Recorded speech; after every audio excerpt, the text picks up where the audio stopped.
All right, 2 minute carving peace at noon times. We are back again with another one. This show is a continuation of yesterday. This show was titled Using the Nuwaupu Noon Science as Creativity to Get Free. And Anoop will be taking point again. And we're going to just move it right along. We're going to hold back for another powerful show. And your host, Utah Kenu Ununupu. And that's my introduction. Thank you. True peace. I'm Nibu Ray Unu Nupu, and I'm just sitting back and getting all this information. Is very potent, especially from yesterday's show. So I can look forward to this one being just as potent and powerful. Um, I am a Nunabu helper, and I also represent the bladder, pushing all waste out that's affecting the mind and helping those to receive that information. True peace. Indeed, indeed. True peace, all kins and friends of the Ethiopian race. I am Anoop Bunu Nupu. I am one of the representatives of Noon and Nupu, brought to us by our great messenger, Afro Unu Nupu. Yes, tonight will be a continuation of the question within Bible Interpretations Booklet 2. What is Nuwaupu? And yes, let's get into the proceedings this evening.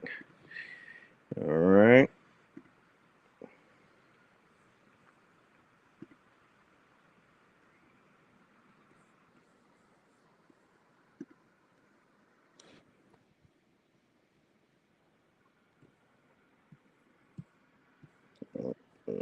There we go.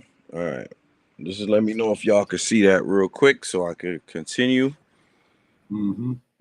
All right. Good. So we left off with paragraph 117 yesterday. Today, we're beginning with paragraph 118, okay? So the question still remains, what is Nuwaupu? And we discussed a lot in the prior paragraphs and episodes. So please, if you get a chance, go and check those particular episodes out because it will help you to further understand these episodes that are coming up, and also for future as well. It will also help to break the spell of religion that has kept us in captivity for quite some time. But now is the time for those spells and those curses to be broken fully. And the booklets known as Bible Interpretations and Explanations, written by Amanubi Rakata, aka Afro-Unu, aka Nubi Ripu, aka, well, I'm not going to use his government name, but you all will probably figure it out in due time. But make sure you complete these booklets in full and not try to skip around it because it's very important and very vital for your spiritual and your mental being. Okay, so let's continue. 118. The many problems that have been created for the oppressed are parts of an organized system to keep us woolly-haired people controlled, dependent, and thereby at the beck and call of the oppressor. Therefore, we must solve our own problems by creating everything we need and do not have. We Ethiopians, as personifications of the original creative forces, have the brain capacity and the potentiality to recreate our own heritage, culture, way of life, etc. Creativeness is the answer to the restoration of our heritage by nature. Too many of us woolly haired people try to say and do the things that please other races, but it is not the road to liberty and equality. Saying what we need to say and doing what we need to do regardless of other races, are the road to independence, dignity, and our heritage. Scientific breakdown. Oppression as a system. Social science confirms this. Oppression is not random, it is systemic, designed through laws, economics, media, and education to keep groups dependent. This aligns with the text, an organized system to keep us controlled at the beck and call of the oppressor. And you see that? This is confirmed and backed by social science. Okay? So oppression is not just one person. It's not just a couple of people. It's an entire system that was created for this. Okay? Dependency as control. Economics. When a person, when a people rely on others for food, shelter, employment, or education, their decisions are controlled by dependency. This is the essence of neocolonialism. Material needs are the leash of domination. That's a powerful quote right there. Material needs are the leash of domination, which means that we are tied to these material things, okay? Solution equals creation. Independence comes only by producing what one needs: food, housing, institutions, and technology. Creativity is not just art, but survival. The act of recreating culture, heritage, and way of life ensures continuity outside the oppressor's system. Pleasing others equals bondage. Psychology of oppression. The need for approval from dominant groups undermines authenticity. This leads to inauthentic mimicry instead of bold independence. Ancient historic parallels. Kemet and autonomy. In ancient Egypt, self-sufficiency was prized. Irrigation, architecture, medicine, and writing were developed internally, not reliant on outsiders. That model sustained civilization for millennia.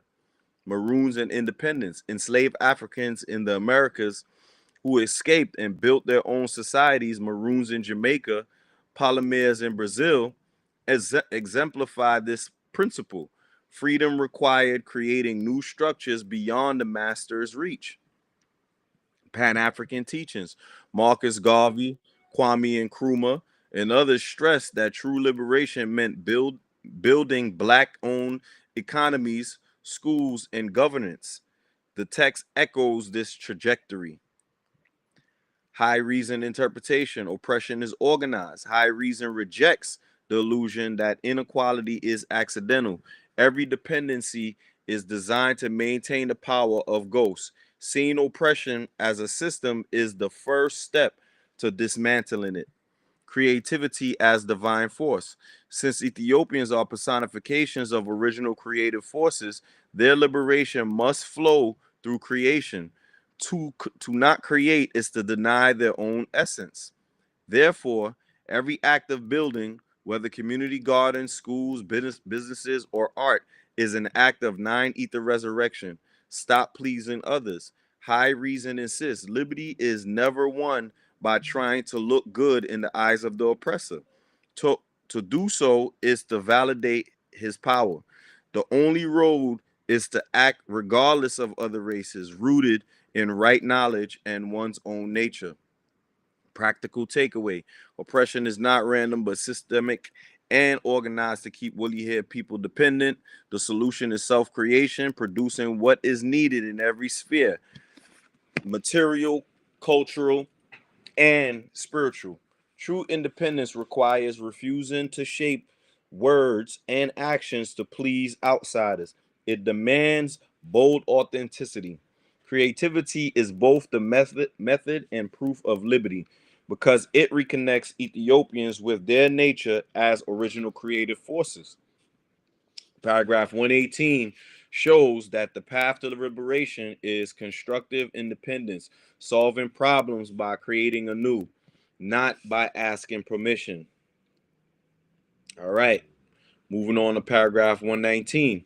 Most women in the United States are fully possessed by Caucasian men, physically, mentally, educationally, occupationally, spiritually, economically, and sexually. Most Negro males are also possessed by Caucasians in various ways, but the writer capitalized the word sexually in the case of our women because there is a special campaign underway by Leviathan to destroy our racial identity through the sex of our women, and at the same time destroy all moral fiber that they may still have.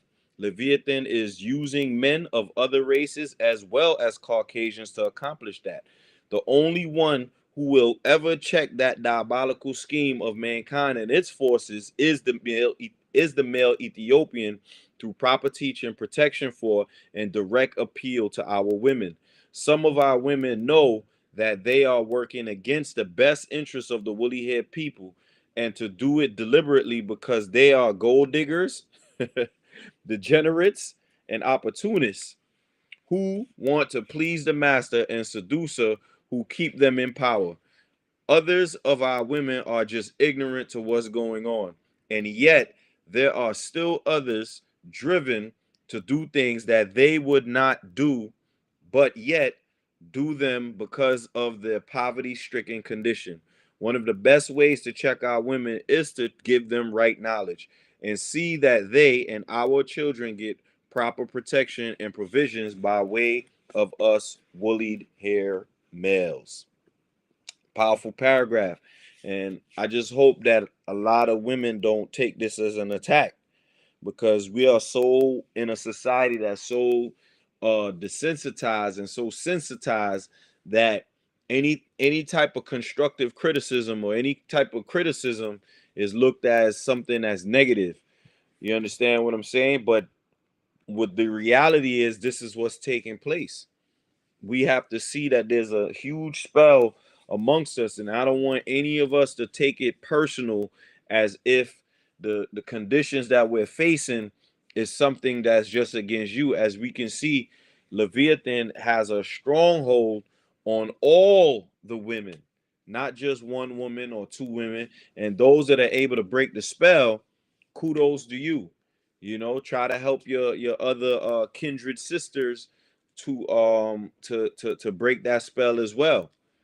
Try to help help them to see the light, which would happen to be Noone or Nuwaupu. Okay. Scientific breakdown. Possession as systemic domination. The possession described here is structural. Colonial systems control women's bodies, sexual exploitation, minds through education systems, and livelihoods through economic dependency. Modern sociology shows this leads to internal subjugation where women unconsciously reproduce the oppressor's values in their families and children. You see? This is in modern sociology. Afro Unu knew this back in the 60s. Okay? Sexuality as targeted battleground. The emphasis on sexual possession is intentional.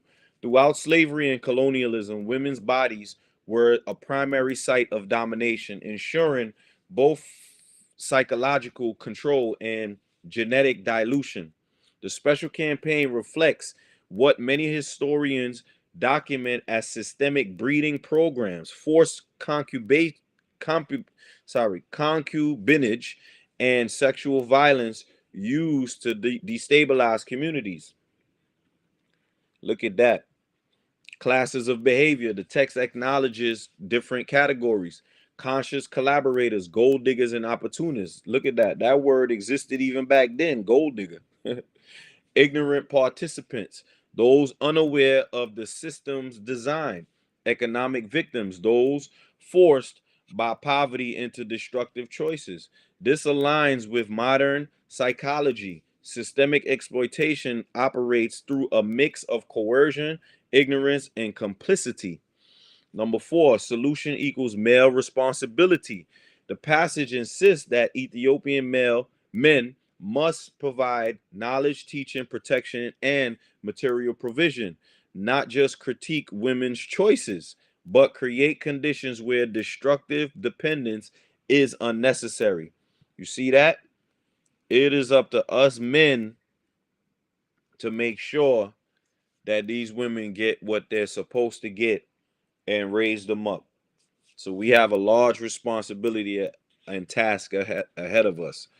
Ancient historic parallels, colonial enslaved systems. Enslaved African women in the Americas were targeted for sexual exploitation, both to produce mixed offspring and to break community bonds. Similar tactics were used in ancient conquest, rape as a weapon of war to demoralize and hybridize populations. Kemetic balance. In Kemet, the female principal, Het Heru, Aset, and Ma'at, was revered as a co-creator and essential force. Colonization inverted this balance, degrading women into objects instead of queens, which directly weakened the nation. Matriarchal societies. Many African traditions gave women ownership of lineage, matrilineal descent. Breaking this system through sexual exploitation disrupted inheritance, property, and cultural continuity. High reasoned interpretation. Sexual domination equals spiritual domination. High reason recognizes that sexuality is life force. To capture women sexually is to redirect the creative energy of an entire an entire people towards Leviathan's ends. Campaign is systemic, not personal. This is not just about individual relationships, it is a deliberate program to ghostize the Ethiopian race through hybridization, confusion, and destruction of pride. Number three, male responsibility as corrective. Liberation requires Ethiopian men to reestablish their role as protectors, teachers, and providers. Without that, women remain exposed to exploitation, either seduced by promises of wealth or driven by poverty into dependency. Restoring queenship through knowledge. Number four, restoring queenship through knowledge. The best antidote is right knowledge plus material provision. Women and children are secured, informed, and proud as far and proud are far less vulnerable to manipulation.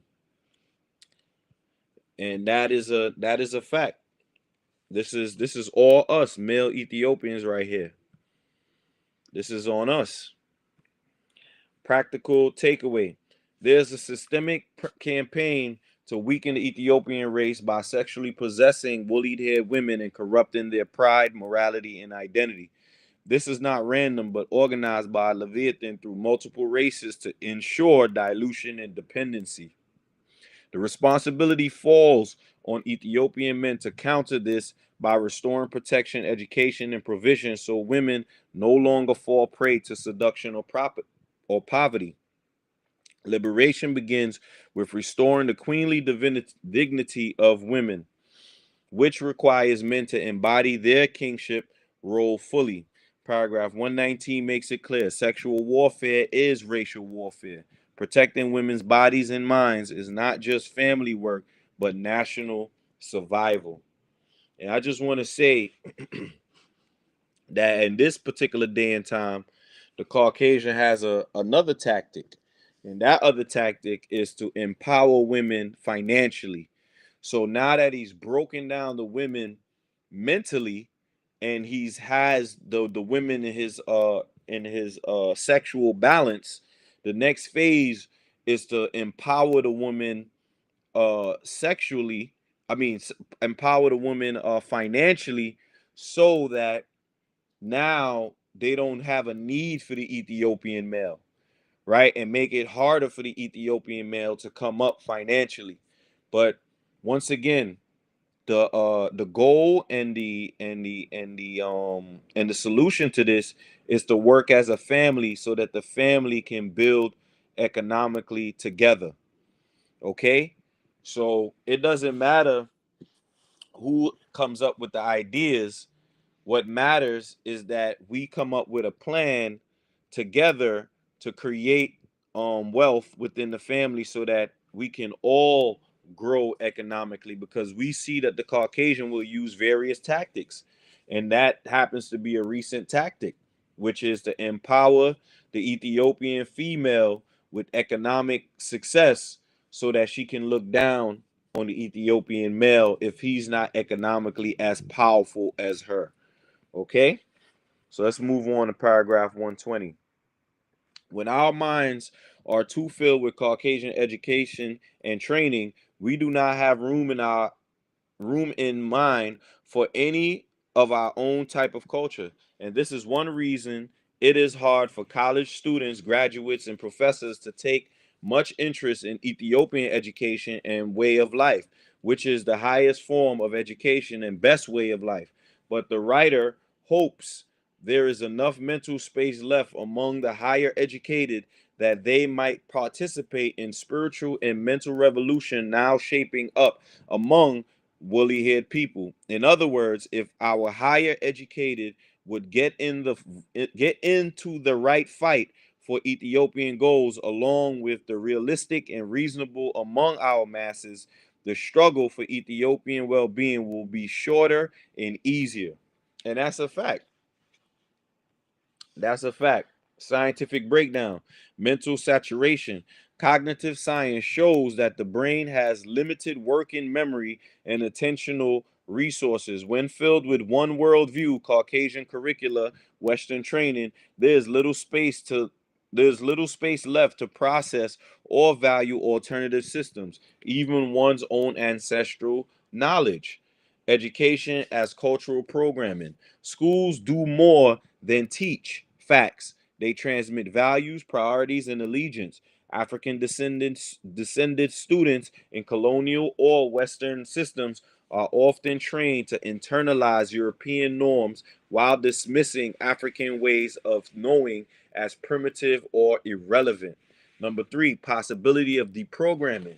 Neuroplasticity means minds can change if exposed to new frameworks and if they actively unlearn old programming. This is what the text calls leaving mental space for Ethiopian education. Number four, elite alignment with masses. Historically, movements succeed when the educated elite align with grassroots masses. When intellectuals distance themselves from the people, movements stall. When they join with them, revolutions accelerate. You see that? Ancient historic parallels. Kemet mystery schools. True education in Africa was never separate from spirituality and community. The goal was alignment with Ma'at cosmic order. Western education, by contrast, fragments knowledge and severs it from spirituality. And this is a fact. I've, I've been teaching this for a very long time, that our system has been broken up into different and various places. Spirituality is no different than the education that you're learning in school. And that's why we are the way we are right now, because our spirituality is fragmented. All right. Number two, colonial universities. Institutions across Africa and the diaspora were built on European models, producing graduates who served colonial administrations rather than their own communities. Pan-African thinkers, France Fanon, Kwame Nkrumah, Amilcar Cabral. Man, I don't even know these two. I only know Kwame Nkrumah. France and France, if y'all can look up these people, France Fanon and Amilcar Cabral. All right, they all warn the educated must commit class suicide, abandoning service to colonial systems and returning their knowledge to the people. High reason interpretation. Education can enslave as much as ignorance. High reason sees that ignorance and miseducation are two sides of the same coin. One keeps people uninformed, and the other fills them with misinformation that blocks their return to truth. Hold Mental, on, wait. yeah. Go Yeah. back Go back to who? to the names. To the names. France Yeah, yeah, Fanon. hold on. Mm-hmm.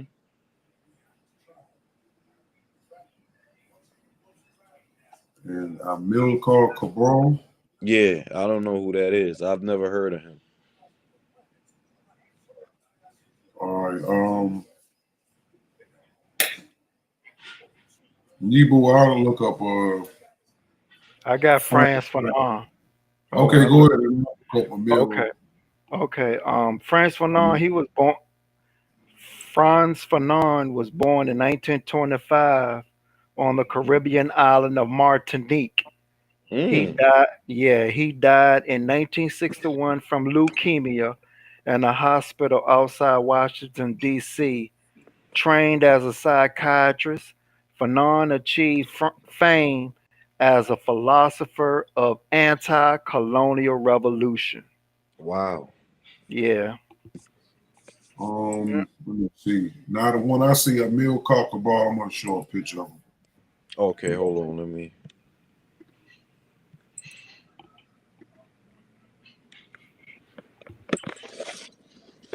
This Franz Fanon. Oh, okay, hold on. Okay. Hold on. Let me stop the screen sharing. All right, what is? Let's show the picture again, Nico.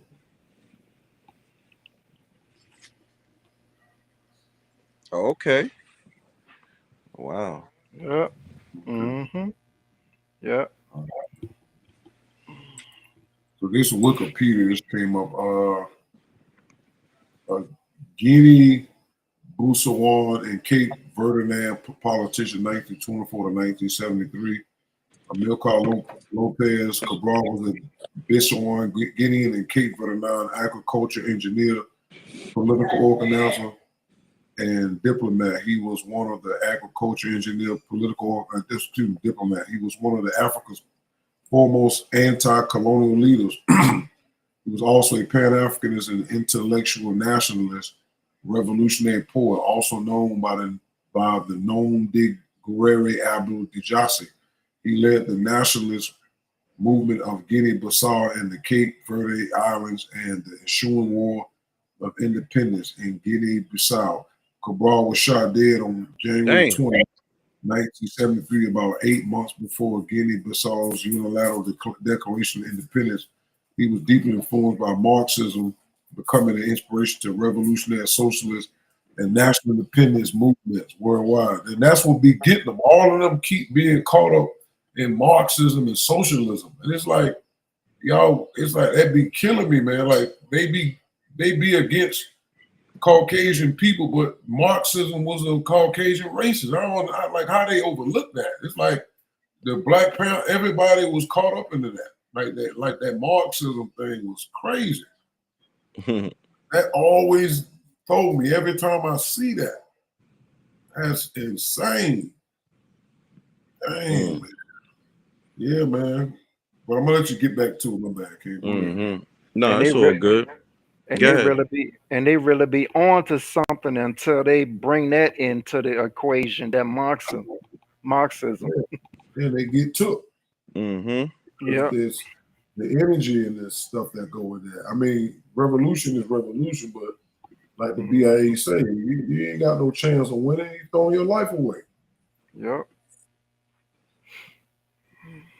All right. All right, hold on. All right, go ahead, Ken. Yeah. All right. Yeah, that, still two powerful heroes that we had in our race that was fighting for liberation. So nonetheless, you know, I am appreciative of them Yeah. putting in some Hmm. kind of fight Yeah. in making sure that African people were being liberated. All right, but you can't do that without having Noone. Unfortunately, at this time, maybe if it was at another time, but right now you need Noone to be liberated. That is not gonna happen. That's why every revolution has failed. Every revolution that we've ever had has failed. And what I mean by failed, I don't mean, breaking away from slavery, sort of like the Haitians did in 1804.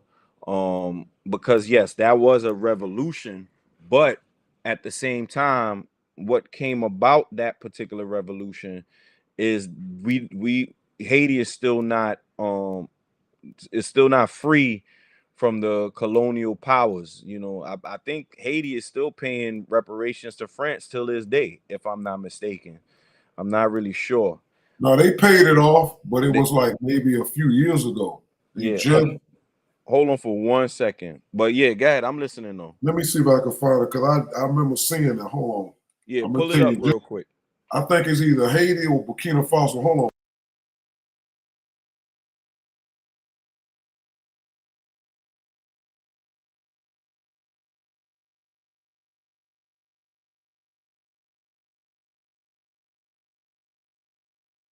All right, it says, yes, Haiti finished paying the independence debt to France, but it took until 1947 to do so. And the crippling payments have had lasting economic consequences. In 1825, France demanded 150 million gold francs, later reduced to 90 million in exchange for recognizing Haiti's independence. The payments were meant to compensate former slaveholders for the loss of their plantations and enslaved people. So they had to pay France back for them getting their freedom. And it took them from 1825 to 1947 to pay France off. The same thing that happened when black people got free over here and was given a couple of things after Lincoln, and Lincoln was gone, and they took it back, and then they start paying reparations to the slaveholders who lost out during that whole thing when we got physically out of bondage. So this is what they do. So it's a messed up thing. You still there, Nuke? Yeah, I'm still here. I had to do something real quick. That's why I said hold on. Okay. Yeah, I'm back though. You showed the Haitian the reparations thing? No, I was just reading from my phone, but hold on. Oh, I'll show it up here though. What's the title of this one? Yeah. Yeah. Mm-hmm. All right, let me pull it up.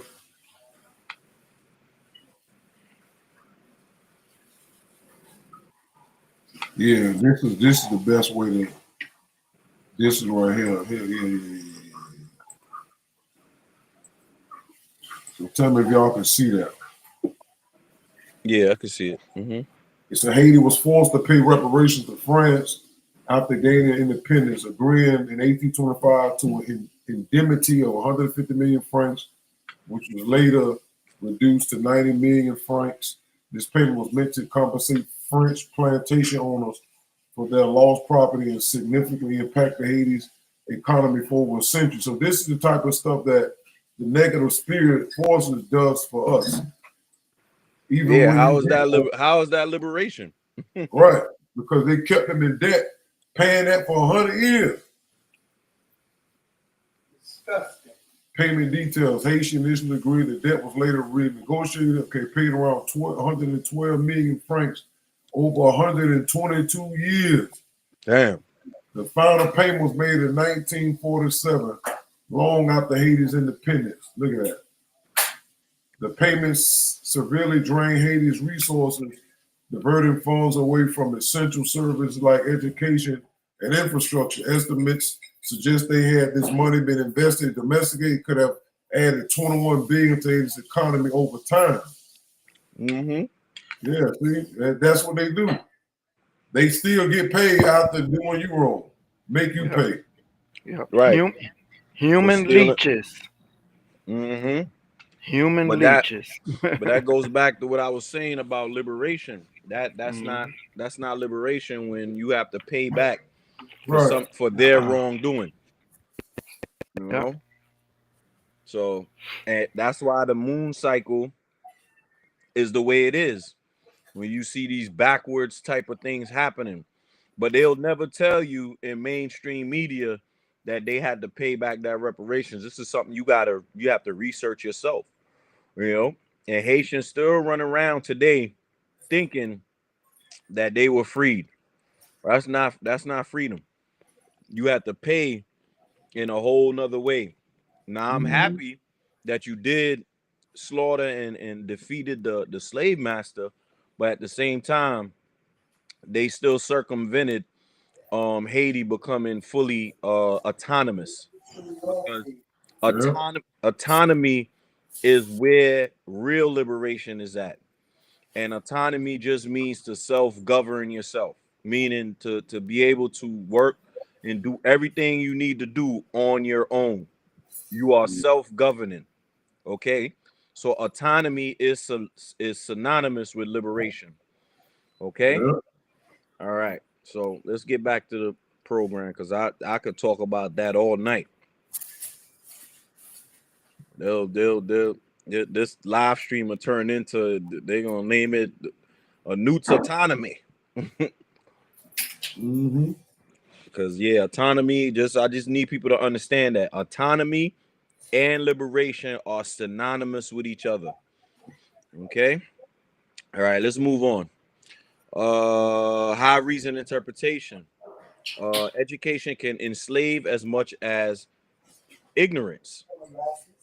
Thank High you so reason, much. high reason sees that ignorance and miseducation are two sides of the same coin. One keeps people uninformed, the other fills them with misinformation that blocks their return to truth. Mental revolution requires space.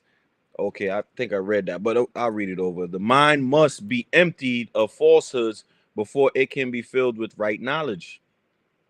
Otherwise, African systems will seem uninteresting or impractical to the Western trained intellect. And that's a fact. That's what we see today. A lot of people are uninterested with learning their true history.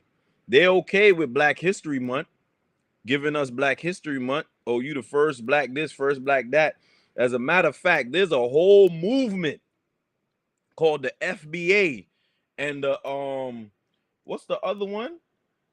It's the FBA, the Foundational Black Americans, and there's another one, ADOS. the ADOS. Yes, the American Descendants of Slavery. A whole movement was created by two people. One, what's his name? The one that got the Asian wife. What's his name again? Tariq Nasheed hates Black women, went and got him an Asian wife. Then you got the homosexual woman. I forgot her name. Yvette Cornell. Yvette Cornell hates Black men. So you got one side who hate Black women and the other side who hate Black men. Created two different movements that are against each other, and both of them don't even know their real history. And they getting honored and praised That's for right. this nonsense. Huh. That's right. So it is sickening to see what's going on, right? So there are two groups of people who have gathered a large following. I'm not talking about these. You got a lot of people calling themselves foundational Black Americans right now, ADOS, and they are not interested in the history of Africa and their lineage. As a matter of fact, they don't want nothing to do with Africa. You understand? Because they think that the modern day African is a representation of what they are supposed to be. All right. But in Noone, it teaches us that Africa is rightfully ours, just like as it is the modern day African right now. As a matter of fact, I'm going to inject my own sound reasoning right now, and I'm going to let you know that Africa owes us just as much reparations as the white man does. I'm going to tell you that right now. The continent of Africa owes us just as much as the Caucasian does. Why? Because some of the tribes did sell us out. That's a whole fact. And the white man couldn't have done it by himself. Okay? There's kingdoms right now in Africa that have benefited from the selling of slaves, whether those people were enemies or whether they were taken forcefully by certain tribes. Okay? Exactly. I like to interject also. Uh-huh. The author Walter Rodney from Guyana, who came out with the book How Africa Was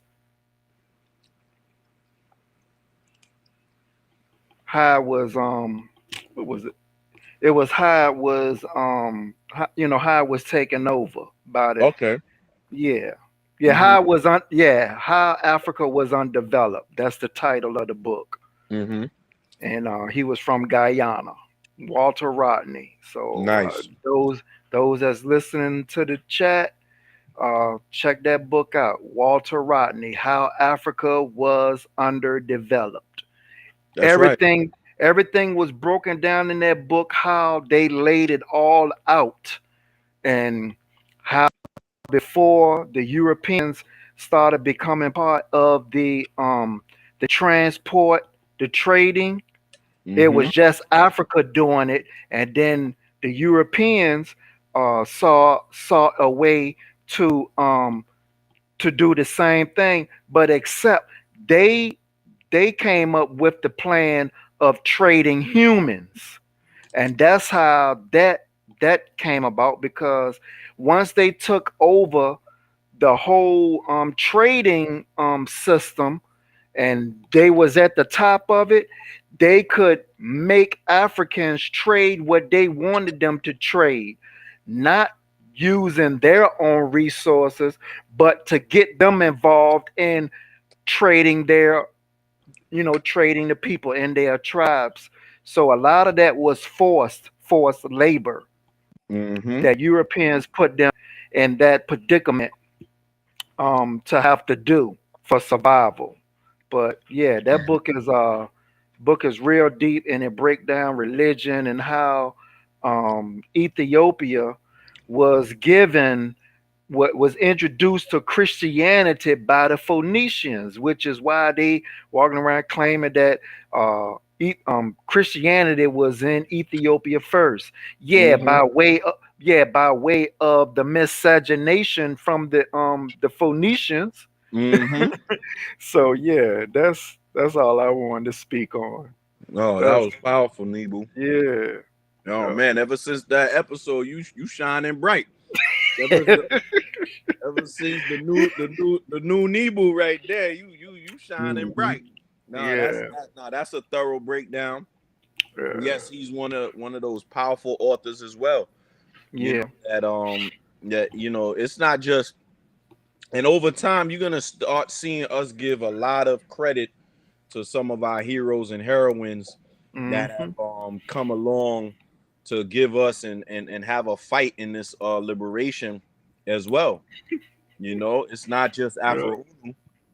Um, and as a matter of fact, Afro Unu tells us that we need to honor our heroes and heroines and make sure that they get the proper honor and respect that they deserve. But though they did such great jobs, none of them are able to let us know that it needs to be an education, that a re-education that needs to occur. Because once they wiped our education, took our names away and things like that, we have to be re-educated again and renamed again as well. Because if we continuously keep wearing the name of these folks and we're not re-educated, then we're gonna constantly be in the same predicament. So any black foundational black American and ADOS, I would suggest that you all re-educate yourself, because even as a FBA and an ADOS, you can't keep wearing the name of the Caucasian. Absolutely not. And then call yourself a foundational black American. It doesn't make sense. And then look at your leaders. As we read before in the what you call it, the Bible interpretation, the way that a movement is by the fruit it bears. And look at the leader, Tariq Nasheed. He got an Asian wife. Why you ain't go get you a foundational black American wife? If you so deep in your ideology, that's what you supposed to get. You think Afro Exactly. didn't go out there and get a black wife? That would misvalidate everything Afro was saying if he went out there and got himself a white wife. And to my knowledge, I don't even know what Ms. Nupu looked like, but to those that we interviewed, she was super chocolate from what we heard. That I heard she was super beautiful and a super chocolate woman. So Afro practiced what he was speaking about. It's not a game. You got a foundational black American not talking about going and marrying an Asian woman. That I don't care what you say. After that comes out your mouth, I'm like, nah, I ain't even got nothing to listen to you for. Cause how you gonna tell me you pro foundational black American and your wife is not even that? Absolutely not. And then the other ADOS, the American Descendants of Slavery, is a homosexual female. And nothing against homosexuality, but you can't even reproduce another descendant of slavery because of your practice. Who you gonna pass that down to when you can't even reproduce? That makes no sense. That makes absolute two nonsensical movements. You understand what I'm saying?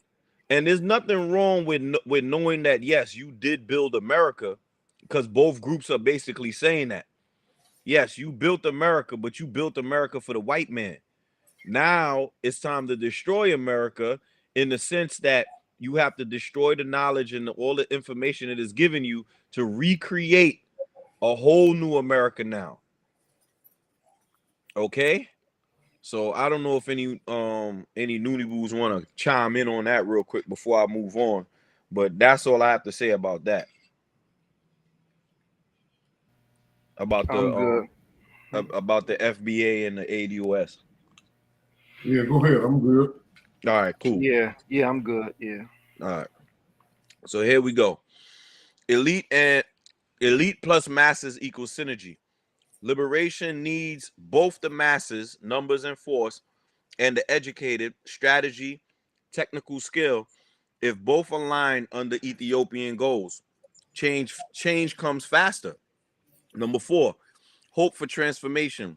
Even though the higher educated are deeply colonized mentally, the text expresses hope that enough space remains in them to join the revolution.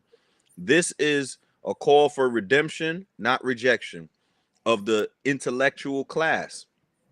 Practical takeaway: Caucasian education saturates minds with the foreign frameworks, leaving little room for Ethiopian culture and spirituality. True liberation requires mental deprogramming, making space for right knowledge and ancestral wisdom. The higher educated must align with the masses, redirecting their skills to community liberation instead of propping up ghost systems. If the educated join the struggle, the path to well-being and equality will be shorter and easier. Well, this is why we're having a problem we're having today as well. It's because the people who are so-called educated, they are furthering Caucasian domination, and that's what we're witnessing. Had they joined in with Afro Unu and their spiritual science, like he said, it would have been much shorter. Paragraph 120 emphasizes that education alone is not liberation. Only education aligned with right knowledge and collective goals leads to freedom. All right, paragraph 121. Some may wonder why the writer still uses the word Negro when referring to mentally dead, woolly-haired people. It is because as long as woolly-haired people have a negative enslaved minds, they are still Negroes no matter what other names they choose to call themselves. And by calling themselves something other than Negro deceives them into believing that they are not Negroes anymore.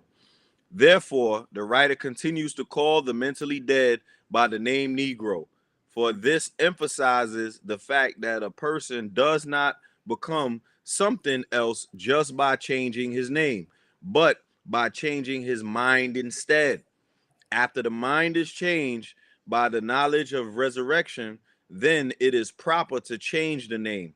When the negative and slave mind of the Negro is changed by right knowledge, wisdom, and understanding, he will automatically cease being Negro, and everybody will know it by his words and works. Facts. Scientific breakdown: Negro as a mental condition. Psychology of identity. External labels only have meaning if internal consciousness supports them. Calling oneself African American, Black, or Afro descendant means little if the mindset remains enslaved to dependency, inferiority, or assimilation. Number 2, name change without mind equals illusion. Cognitive dissonance occurs when people change surface labels, but keep the same conditioned thought patterns. This creates self deception, where one feels free but still functions under the old system's logic. Number three, resurrection as mental reprogramming. Neuroscience. Changing deep habits requires neuroplasticity. Li- Literally rewiring the brain with new knowledge, experiences, and reasoning. This is what the text calls knowledge of resurrection. Right knowledge plus wisdom plus understanding transforms mental structures. Proof in works. In behavioral science, true change is validated not by self identification, but by observable behavior, speech, choices, productivity. Thus, everybody will know it by his works, his words and works, is a principle of action based transformation. Ancient historic parallels. Kemetic Ren name. In Kemet, a person's Ren name carried their essence, but a name alone was not sufficient. It had to be aligned with Ma'at, truth and order. Otherwise, the name was hollow. Biblical example: Abraham, Jacob equals Israel. Name changes only followed after inner transformation or covenantal shift, not before. African naming practices. Traditional African societies often renamed individuals after rites of passage, symbolizing a true change of consciousness and responsibility, never just a cosmetic adjustment. High reason interpretation. Negro equals state of mind, not skin. High reason sees Negro as shorthand for mental slavery, a negative, dependent, self-denying consciousness. Name switching is trickery. Simply by adopting new labels while retaining old slave logic is another ghost tactic. A placebo of liberation. I like that. Placebo of liberation. True resurrection equals mental rebirth. Only through right knowledge, truth, wisdom, application, and understanding integration can the negative mind be replaced with the Ethiopian mind. Works reveal essence. Words may disguise, but consistent actions reveal whether resurrection has occurred. Communities and individuals prove their freedom by building, protecting, and governing themselves. Practical takeaway: the word Negro is retained to emphasize that slavery is a mental state, not erased by cosmetic name changes. Liberation requires mind change first. Resurrection through knowledge, wisdom, and understanding. Once the mind is renewed, the name change is natural and authentic, validated by action. True resurrection is self evident. Everyone can see it in words and works. Paragraph 121 reinforces that identity is not a label but a consciousness. The shift from Negro mental death to Ethiopian mental life is inner first, outer second. What time we got now? 53 minutes. All right, let's wrap up in 122. Then we're going to restart and we're going to close the BIAE out. All right, 122. The slave master taught woolly haired people that it is our disobedience to God that caused our enslavement. But Nuwaupu informs us that it is a cheap and cynical falsehood designed to just falsely justify the enslavement of woolly haired people. Nuwaupu discloses that the opposites, Ethiopian and Caucasian, by cycle and law of nature, cannot rule on earth equally at the same time. Hence, time came for the Caucasian to gain power and rule, and the Ethiopian to lose power and become a servant. Now the time has come for Ethiopians to gain power again and Caucasians to decrease. The slave master also taught the woolly haired slaves that God put a curse of black skin and kinky hair upon us. But Nuwaupu teaches us that it is purely false because Ethiopians have black skin and woolly hair from original creation, and black skin provides the best protection against exposure and disease. And woolly hair means that the sun genes, the genes of life, are much stronger in the woolly haired people than they are in straight-haired people. Hence, woolly hair is a sign of life and originality. However, Nuwaupu does agree that God did put a curse on darker peoples, but the curse is not woolly hair and black skin. Instead, the curse that God put on the Ethiopian and other darker peoples is the Caucasian and his way of death. The Ethiopian's way is way of life. All right. Scientific breakdown, disobedience myth. Enslavers framed slavery as a punishment from God to legitimize it. This is ideological control, making victims believe their suffering was divinely mandated. Psychology, when oppression is seen as deserved, resistance weakens. Opposites can't rule together. Systems theory. Competing forces cannot coexist in equal power indefinitely. One ascends while the other descends. This matches the cycle model. When Caucasians rose, Ethiopians declined. The balance is cyclical, not moral punishment. Skin and hair as advantages. Melanin in dark skin provides protection against UV radiation and strengthens immunity. Woolly hair reduces heat stress and acts as a solar shield while also symbolizing genetic vitality, more diverse gene coding in keratin and melanin related traits. Thus, black skin and woolly hair are biological assets, not curses. The curse is not physical traits, but exposure to Caucasian way of life, materialism, exploitation, and cycles of death. In public health terms, colonization brought diseases, famine, cultural destruction, and systemic violence. The true curse on darker peoples. Ancient historic parallels. Kemetic polarity. Egyptian cosmology taught about opposing forces. Ra versus Apophis, Horus versus Set. They could not reign together. Cycles shifted between light and shadow. Biblical distortion. The curse of Ham story was reinterpreted during slavery to justify racism. Though the original text does not mention skin color, this was a deliberate colonial twist. African cosmologies. Many traditions speak of alternating world ages, some ruled by order, others by chaos. This echoes the law of opposites in Nuwaupu. High reason interpretation, falsehood as weapon. High reason shows slavery was not divine punishment, but systemic exploitation justified through lies. The cursed story was propaganda to keep Ethiopians docile.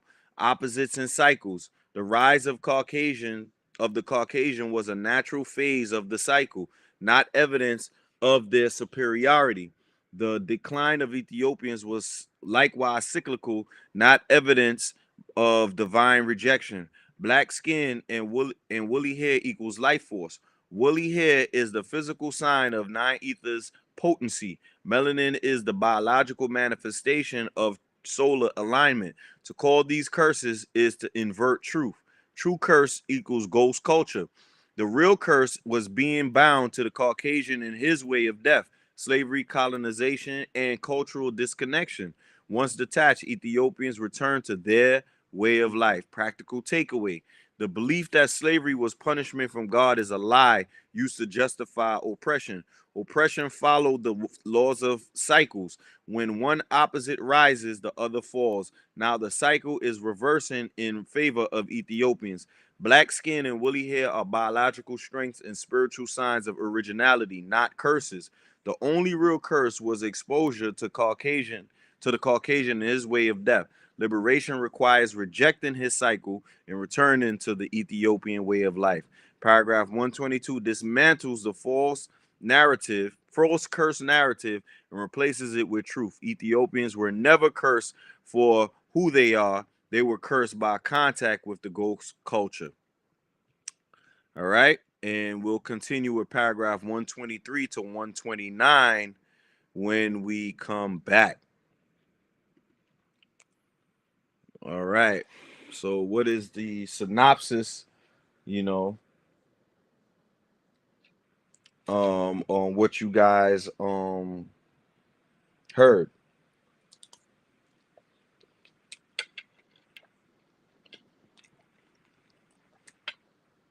it was just breaking and putting in perspective of how the opposites can't rule at the same time, and Mhm. we are at that time where everything that they are doing is falling apart, and the Ethiopian woolly hair race is rising up, and they out here crying because Mhm. they can't fathom us being in a position which Europeans feel that they should be in, and we should Mhm. always stay under them. Mhm. Nah, don't work like that. Absolutely not. Mhm. Yeah, this is continuation from not only last night, but also some videos I did a couple months ago about when I was discussing it with the chat on the connection between Black women's happiness and capitalism, and it was breaking down that whole thing and how it doesn't by that was part of the Leviathan special campaign by getting them by separating the male from the female and then empowering her with negative gifts and trinkets and then taken away from the Ethiopian male. So Mm. when we at rock bottom of the economic system is getting bone dry, and like I said, over 300,000 Black women this this year have lost their jobs or left the workforce, and and that programming done ran out. Now I don't need no man. I'm a strong, independent Black. So now all that tune is changing because they saying that Trump them already was altering SNAP benefits and all, because they was getting mad at Biden for doing it a little bit. Trump them doing the same thing. So it's cutting from all areas because the spirits on our people are so strong in the negative that they got to be forced into a position to where they ain't got no other choice but to follow this or get out of here. Like the nature book say, would you rather, judgment come upon you or you have time to prepare? And Mhm. this is what we've been doing. But a lot of people is gonna have to get pushed in that wine press to be able to realize that you've been used as a block of yourself and kind. Mhm. Help that's been sent. So that's pretty much what we see. As long as we still seeing them running out here paying $1,200 to see Chris Brown and NBA YoungBoy and all that, and you ain't paying your own bills, all this old crap. This how you know they still stupid because the Mhm. money and what they're choosing to do is still keeping the system going. But that's all I wanted to say about that.